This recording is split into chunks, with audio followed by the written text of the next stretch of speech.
თბილისში ჰოლანდიური ანიმაციური ფილმების ჩვენება გაიხსნა. დედაქალაქში 10-დან 20 ივნისამდე ფესტივალი რეანიმაცია დასალურად გაიმართება. სპეციალურად ამ ღონისძიებისთვის საქართველოში ჰოლანდიელი ანიმატორი ხერიკ ვან დაიკია ჩამოსული. ფესტივალი 3 ეტაპისაგან შედგება. პირველი 2 ნაწილი კინოთეატრ ამირანში, მესამე კი თეატრალურ უნივერსიტეტში გაიმართება.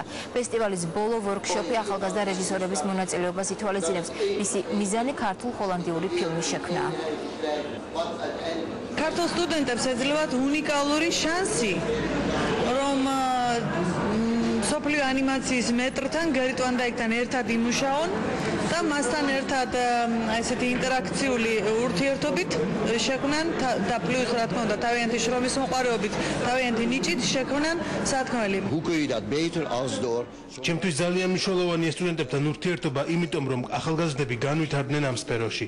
დიდი სურვილი მაქვს გაუზიარო გამოცდილება და ჩემს მიერ ნაჩვენები ანიმაციებზე საკუთარი მოსაზრებები გამოთქვან. მაინტერესებს განსხვავება დასავლურ და აღმოსავლურ კულტურას შორის.